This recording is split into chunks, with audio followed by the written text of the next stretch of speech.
Hello, ഇന്നൊരു അടിപൊളി കക്കാറച്ചി തോരൻ എങ്ങനെയാണ് ഉണ്ടാക്കുന്നതെന്ന് കണ്ടു നോക്കിയാലോ. നാട്ടുമ്പുറങ്ങളിലേക്കുള്ള ഷാപ്പൊക്കെ ഇല്ലേ, അവിടെ നിന്നൊക്കെ കിട്ടുന്ന ഒരു കക്കാറച്ചി തോരൻ. അതായത് ഒരു മഞ്ഞ പച്ച കളറിലെ കക്കാറച്ചി തോരനാട്ടോ. ഭയങ്കര രുചിയാട്ടോ ഇത് കഴിക്കാനായിട്ട്. ഉണ്ടാക്കാനാണെങ്കിലും ഭയങ്കര ഈസിയാണ്. അപ്പോൾ ഈ കക്കാറച്ചി തോരൻ എങ്ങനെയാണ് ഉണ്ടാക്കുന്നതെന്ന് കൂട്ടുകാരൊന്ന് കണ്ടു നോക്കൂ കേട്ടോ. വീഡിയോ സ്കിപ്പ് ചെയ്യാതെ കാണണേ.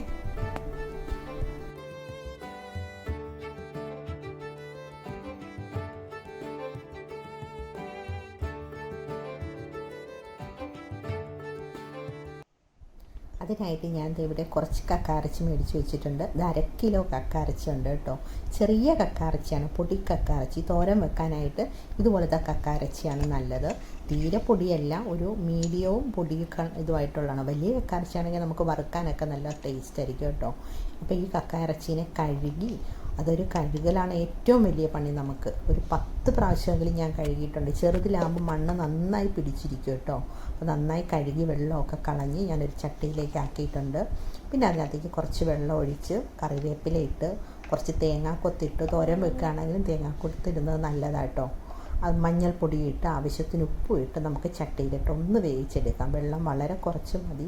ഈ കക്ക നന്നായിട്ട് വേവിച്ചിട്ടാണ് ഇതിൻ്റെ ഷെല്ലിൽ നിന്ന് ഇറച്ചി പുറത്തെടുക്കുന്നത്. അതുകൊണ്ട് അപ്പം തന്നെ അത് വെന്താണ് കിട്ടുന്നത്. എന്നാലും നമ്മൾ കറി വെക്കുമ്പോൾ കുറച്ചുകൂടെ വേവിച്ച് നന്നായി വേവിച്ചിട്ടേ എടുക്കാവുള്ളൂ. ഇത് വയറുവേദനയൊക്കെ ചില ആൾക്കാർക്ക് ഉണ്ടാക്കും കേട്ടോ. അപ്പം അതുകൊണ്ട് തണുപ്പ് സമയങ്ങളിലൊക്കെ നമ്മൾ രാത്രി സമയങ്ങളിൽ കഴിക്കരുത്. ഉച്ച സമയത്തൊക്കെ കഴിക്കുന്നത് വളരെ നല്ലതായിരിക്കും. നന്നായിട്ട് ചവച്ചരച്ചൊക്കെ കഴിക്കണം. ഭയങ്കര ടേസ്റ്റല്ലേ കക്കാറച്ചി. കാൽസ്യം ഒരുപാട് അടങ്ങിയിരിക്കുന്നൊരു സാധനമല്ലേ. അപ്പോൾ ഇതിനെ ഒന്ന് നന്നായിട്ടൊന്ന് വേവിച്ചെടുത്തിട്ട് വരട്ടെ. ഇത്തിരി വെള്ളം മതി, ഒരു 1/2 ഗ്ലാസ് വെള്ളം മതി. നന്നായിട്ട് വെന്ത് കിട്ടും. ഈ സമയത്ത് നമുക്കിതിനൊരു അരപ്പുണ്ടാക്കാം കേട്ടോ. തോരൻ ഉണ്ടാക്കുന്നതെന്ന് പറഞ്ഞല്ലോ. അപ്പോൾ ഇതിനകത്ത് മെയിനായിട്ട് വേണ്ടുന്നത് പെരിഞ്ചീരകവും കുരുമുളകുമാണ് കേട്ടോ. വേറെ മസാലക്കൂട്ടൊന്നും വേണ്ട. ഇത് രണ്ടും ഉണ്ടാക്കി തന്നെ അതിന് ഭയങ്കര ടേസ്റ്റാണ്. പെരിഞ്ചീരകം എത്ര കൂടുതലിടുന്നോ അത്ര ഇടാം. കുരുമുളക് ഓരോരുത്തരുടെ എരിവിനാവശ്യമുള്ളത്. എന്നിട്ട് ഇതൊന്ന് ഇതുപോലെ ചതച്ചെടുക്കണം. ആദ്യമേ തന്നെ അത് ആദ്യം ചതച്ചെടുത്തതിന് ശേഷം ബാക്കി തേങ്ങയൊക്കെ ഒതുക്കി എടുക്കാവുള്ളൂ. ഞാനിതിനകത്തേക്ക് 2 പിടി തേങ്ങ ഇടുന്നുണ്ട്, കുറച്ച് കറിവേപ്പില ഇടുന്നുണ്ട്, പിന്നെ പച്ചമുളക്, നല്ല എരിവുള്ള പച്ചമുളകാണ്. അപ്പോൾ എരിവിനനുസരിച്ച് പച്ചമുളകോ കാന്താരിയൊക്കെ ഇട്ട് കൊടുക്കാം. മഞ്ഞൾപ്പൊടി ഇടുന്നുണ്ട്. കാന്താരി മുളകാണെങ്കിൽ ഒരു പിടിയൊക്കെ ഇടാം കേട്ടോ. എരിവ് ഓരോരുത്തരുടെ ഇഷ്ടത്തിനനുസരിച്ച്. അപ്പോൾ കണ്ടോ, ഒതുക്കി എടുത്തിട്ടുണ്ട്. ഇനി ചതഞ്ഞ് കിട്ടിയാൽ മതി. അപ്പോൾ ഈ പച്ചമുളകും ഇത് മാത്രം ഇടുന്നത് കൊണ്ടാണ് ഇതിനൊരു പച്ച മഞ്ഞ കളർ കിട്ടുന്നത് കേട്ടോ. ഈ സമയത്ത് ബാക്കി സാധനമൊക്കെ നമുക്ക് അരിഞ്ഞെടുക്കാം. ഒന്നുകൂടിപ്പോൾ ഒരു മഴ കണ്ടിട്ട് വന്നാലോ. നല്ലൊരു മഴയൊക്കെ കഴിഞ്ഞതേ ഉള്ളൂ കേട്ടോ. ഇപ്പം ഇടക്കിടക്ക് മഴ വന്നു പോയിക്കൊണ്ടൊക്കെ ഇരിക്കുകയാണ്. സമയത്ത് ഇതേ കക്ക ഇറച്ചിയും വെന്തിട്ടുണ്ട്, നല്ലതുപോലെ വെന്തിട്ടുണ്ട്. വെള്ളമൊക്കെ നന്നായി വറ്റി വന്നിട്ടുണ്ട്. ചട്ടിയിൽ വെക്കുന്നതുകൊണ്ട് അതിനകത്തിരുന്ന് നന്നായി വെന്തിട്ടുണ്ട് കേട്ടോ. അപ്പോൾ കുറച്ച് വെള്ളം അതിനകത്തുണ്ട്. ഇനി ഇതിനകത്തേക്ക് നമ്മൾ ഒതുക്കി വെച്ചിരിക്കുന്ന ഈ അരപ്പ് ഞാൻ ഇട്ട് കൊടുക്കുക. മുളക് പൊടി ഇതിനകത്ത് ഇടത്തില്ല കേട്ടോ. ഒട്ടും മുളക് പൊടി ഇടണ്ട. മുളക് പൊടി ഇട്ട് കഴിഞ്ഞാൽ തന്നെ നമ്മുടെ ആ കക്കറച്ചിയുടെ കളറ് മാറി വരും. അപ്പോൾ അതുകൊണ്ട് മുളക് പൊടി ഇടാതെ വെക്കുന്നതാണിത്. പച്ചമുളകും കാന്താരിയും കുരുമുളകുമാണ് ഇതിനകത്ത് മെയിനായിട്ട് എരിവിനുള്ള ഇൻഗ്രീഡിയൻസ്. ഇനി അത് കുറച്ച് നേരം ഒന്ന് മൂടി വെച്ച് ഒന്നുകൂടി അരപ്പൊന്ന് വേകട്ടെ. അതിൻ്റെ അടിയിൽ ഒരു 1-2 സ്പൂൺ വെള്ളം ഉണ്ടായിരുന്നു. പിന്നെ ഇത് ആവിയിൽ വെന്തോളും. അരപ്പ് നന്നായിട്ട് വേകണം കേട്ടോ, എന്നാലേ അതിന് ആ ടേസ്റ്റ് കിട്ടുള്ളൂ. അത് നന്നായിട്ട് വെന്തിട്ടുണ്ട്. ഇടയ്ക്കൊന്ന് തുറന്ന് നമ്മളൊന്ന് ഇളക്കി കൊടുക്കണം. ചട്ടിയിലാകുമ്പോഴത്തേക്ക് ചിലപ്പോൾ അടിയിലൊക്കെ പിടിച്ചെന്ന് വരും. അപ്പോൾ അങ്ങനെ 2 പ്രാവശ്യമായിട്ട് മൂടി വെച്ച് നമുക്കിതൊന്ന് വേവിച്ചെടുക്കാം. അരപ്പ് നന്നായിട്ട് വേകുന്നവരെ ഒന്ന് മൂടി വെച്ച് ഇതാക്കിയെടുക്കാം കേട്ടോ. ചെറിയ തീ മതി. ഇനി ഇതിനാവശ്യമുള്ള സാധനങ്ങളൊക്കെ അരിഞ്ഞെടുക്കാം. ഞാൻ അതിനായിട്ട് ഒരു കുഞ്ഞ് സവോള അത് ഇതുപോലെ ചെറുതായിട്ട് അരിഞ്ഞെടുത്തിട്ടുണ്ട്.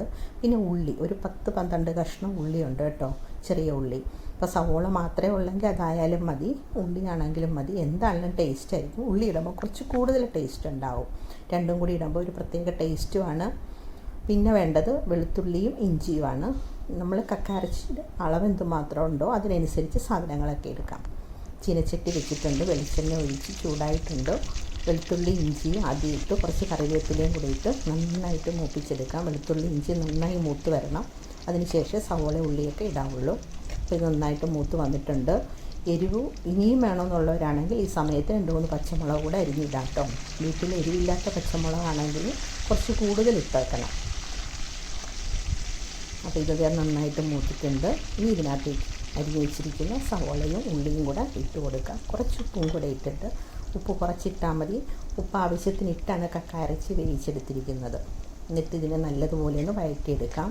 ഒത്തിരി ബ്രൗൺ കളർ ആകേണ്ട, ഒരു ലൈറ്റ് ബ്രൗൺ കളർ ആകുമ്പോൾ നമുക്ക് കക്ക ഇറച്ചിയും കൂടെ ഇട്ടിട്ട് നമുക്ക് ഇതിനെ ഫ്രൈ ആക്കിയെടുക്കാം. വലിയ കക്ക ഇറച്ചിയാണെങ്കിൽ നമുക്ക് അതിൻ്റെ വേസ്റ്റൊക്കെ നെക്കിക്കളഞ്ഞ് കഴുകിയൊക്കെ എടുത്ത് ഫ്രൈ ആക്കി എടുക്കാൻ നല്ലതാണ്. അതിനാകുമ്പോൾ അധികം മണ്ണൊന്നും അത് പിടിച്ചിരിക്കില്ല കേട്ടോ, പെട്ടെന്ന് കഴുകിയെടുക്കാം. ചെറിയ കക്ക ഇറച്ചിയിൽ ഭയങ്കര മണ്ണായിരിക്കും കേട്ടോ, നമ്മൾ എത്ര കഴുകിയാലും അതിന് മണ്ണുണ്ടാവും. അപ്പോൾ അതൊന്ന് സൂക്ഷിച്ച് കഴിഞ്ഞാൽ നമുക്കിത് പെട്ടെന്ന് ഉണ്ടാക്കിയെടുക്കാൻ പറ്റും. അപ്പോൾ അതേ സവോളയൊക്കെ നന്നായിട്ട് വാടി വന്നിട്ടുണ്ട്. ഇത്രയും വാടി വന്നാൽ മതി. ഇനി ഇതിനകത്തേക്ക് പൊടി ഇട്ട് കൊടുക്കുക. വെച്ചാൽ വേറെ പൊടികളൊന്നുമില്ല, മഞ്ഞൾപ്പൊടി മാത്രമേ ഇടുന്നുള്ളൂ, വേറെ മസാലപ്പൊടി ഇടുന്നില്ല. പെരിഞ്ചീരകവും കുരുമുളകും മാത്രമേ മസാല ഇടുന്നുള്ളൂ കേട്ടോ. ഇതുപോലെ ഉണ്ടാക്കാത്തവരുണ്ടെങ്കിൽ ഒന്നും ഉണ്ടാക്കി നോക്കണം കേട്ടോ, അത്രയ്ക്ക് രുചിയാണ് അതിന്. ഇനി ഇതിനകത്തേക്ക് കക്ക ഇറച്ചി ഇട്ട് കൊടുക്കാം. എൻ്റെ കയ്യിൽ ഫോൺ ഇരിക്കുന്നതുകൊണ്ടാണ് ഞാൻ കുറേശ്ശെ വീതം എടുക്കുന്നത്. അപ്പോൾ മുഴുവൻ ഇട്ടെടുത്തിട്ട് വരാം കേട്ടോ.